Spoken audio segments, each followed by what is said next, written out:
Hello everyone, YouTube channel maths knowledge में आपका स्वागत है। हम रियल एनालिसिस में CSIR नेट और IIT जेम के क्वेश्चंस डिस्कस कर रहे हैं। लास्ट वीडियोस में हमने कुछ क्वेश्चन सॉल्व किए हैं, आज भी हम उसी टॉपिक को कंटिन्यू कर रहे हैं। तो आज का क्वेश्चन हम देखते हैं। As j equals to 1 to 3, infinite तक ये जाएंगी जे की वैल्यूज।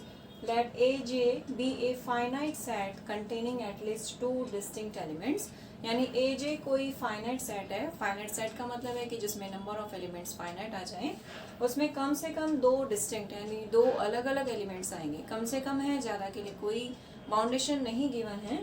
सो हमें बताना है यूनियन ए जे, जहाँ पर जे वेरीज कर रहा है 1 to infinity, ये काउंटेबल सेट है। दूसरा पार्ट है ये जो साइन हमने बनाया है ये प्रोडक्ट के लिए है, और यानी j इक्वल्स टू 1 से लेकर n तक। इसको हम अगर लिखेंगे तो लिखेंगे A1 A2 A3 से लेकर AN तक, ये प्रोडक्ट की फॉर्म में आएगा। और इसको कॉम्पैक्ट फॉर्म में हम क्या लिख सकते हैं, j equals to 1 to n AJ। और इनका यूनियन हम करेंगे तो वो अनकाउंटेबल है या नहीं है। उसके बाद ये भी प्रोडक्ट है, यहाँ पर j equals to 1 to n तक है और इसमें j equals to 1 to infinity तक है, और हमें देखना है कि ये अनकाउंटेबल होगा या नहीं होगा। और लास्ट में है j equals to 1 to infinity AJ is uncountable. So A option अगर डी ऑप्शन को देखें तो दोनों में से एक ही पॉसिबल है कि या तो वो काउंटेबल होगा या अनकाउंटेबल होगा, क्योंकि दोनों जो सेट्स हमें गिवन है वो सेम है। सो इनमें से तो हमें क्लियर हो गया कि ए और डी ऑप्शन में से केवल एक ही ऑप्शन ठीक हो सकता है, बाकी 2 ऑप्शंस हैं हम चेक करेंगे उसके लिए। और इसमें हमें ये देखना है कि कौन सा ठीक होगा। तो कुछ रूल्स होते हैं काउंटेबल सेट के लिए, पहले हम वो डिस्कस कर लेते हैं।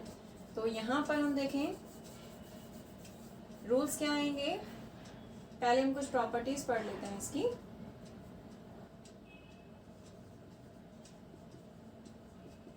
Countable union of countable set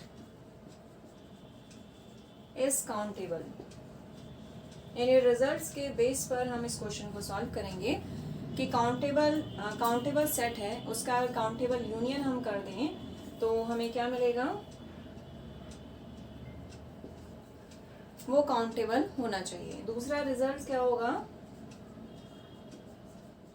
finite product of countable set is countable. और उसके बाद फाइनाइट प्रोडक्ट के बाद में आ रहा है तीसरा जो रिजल्ट है, वो हमें मिलेगा infinite product of uncountable set is uncountable. Finite का मतलब है कि जब वैल्यूज फाइनाइट आ रही है यानी n तक आ रही हैं, और इनफाइनाइट का मतलब है कि वो n ना लेके इनफाइनाइट तक जाएंगी। सो इसमें हमें देखना है कि कौन सी कंडीशन सेटिस्फाई कर रही है। सबसे पहले तो हमें एजे बताना है कि काउंटेबल है या नहीं है। एजे क्या दिया हुआ है, फाइनाइट सेट है, तो हम जनरली जानते हैं कि फाइनाइट सेट है तो ये काउंटेबल होना चाहिए। एजे यहाँ पर किस तरह का सेट है, काउंटेबल सेट है। अब यहाँ पर अगर फर्स्ट ऑप्शन को देखें जे इक्वल्स टू 1 to infinity, यहाँ पर हम यूनियन कर रहे हैं। अब हमें देखना है कि ये काउंटेबल है या नहीं है। तो काउंटेबल के लिए हम चेक करते हैं कि उस सेट की n से यानी नेचुरल नंबर के सेट से या उसके किसी सब सेट से 1 कॉरस्पॉन्डेंस होना चाहिए। तो हम वैसे भी सिंपल देखें कि इसको काउंट कर सकते हैं, j इक्वल्स टू 1 2 3 इस तरह से काउंटिंग प्रोसीजर में आ सकता है ये। तो ये क्या हो जाएगा, काउंटेबल होगा। सो फर्स्ट ऑप्शन क्या होगा यहाँ पर, काउंटेबल, यानी फर्स्ट ऑप्शन यहाँ पर करेक्ट होगा। उसके बाद मैंने आपको बताया कि ए और डी में से केवल एक ही ऑप्शन ठीक हो सकता है, कि ये अगर काउंटेबल है तो डेफिनेटली ये ऑप्शन ठीक नहीं हो सकता, it means D option is wrong. उसके बाद हम बी ऑप्शन की बात करें तो हमने देखा कि यहाँ पर ए जे है, ए जे काउंटेबल है, वो हमने लिखा अभी, और जे इक्वल्स टू 1 to n, ये प्रोडक्ट हो रहा है फाइनाइट नंबर्स के लिए। फाइनाइट नंबर्स का क्योंकि n तक ही हम ले रहे हैं, तो सेकेंड ऑप्शन के लिए क्या होगा, ये जो क्वांटिटी है j equals to 1 to n AJ, ये क्या होगा, काउंटेबल होगा, क्योंकि रिजल्ट हमने पढ़ा है finite product of countable set is countable. AJ countable है, j equals to 1 to n, ये फाइनाइट प्रोडक्ट हो रहा है, सो ये क्या हो जाएगा, काउंटेबल। अब इसका यूनियन देखें, काउंटेबल यूनियन है क्योंकि 1 से लेकर इनफाइनाइट तक ये जा रहा है, n इक्वल्स टू 1 2 3 4 इस तरह से। सो ये क्या हो जाएगा, काउंटेबल होगा, यानी ये ऑप्शन क्या होना चाहिए, गलत होना चाहिए, क्योंकि ये रिजल्ट क्या है, काउंटेबल है, लेकिन इसमें क्या गिवन है, अनकाउंटेबल है। सो आपको ध्यान से देखना है कि क्वेश्चन में क्या लिखा है। कई बार हम डिडक्शन सही कर देते हैं लेकिन ऑप्शन में ध्यान नहीं होता तो उसको टिक कर देते हैं। मिस्टेक हो सकती है कि हमने काउंटेबल लिया और हमने इसको सही टिक कर दिया, क्योंकि पढ़ने में एक बार आ गया कि ये काउंटेबल है। तो ध्यान से क्वेश्चन को पढ़ना है, क्वेश्चन को भी और उसके जो दिए गए ऑप्शन है उसको भी हमें केयरफुली पढ़ना है। उसके बाद ये जो सी पोर्शन है, इसमें क्या हो गया, ये जो साइन हमने बनाया है ये प्रोडक्ट के लिए है इस तरह से, और इसमें ए जे काउंटेबल है, और जो j equals to 1 to infinity है ये इनफाइनाइट प्रोडक्ट है। ये क्या बता रहा है, j equals to 1 to infinity A j that is infinite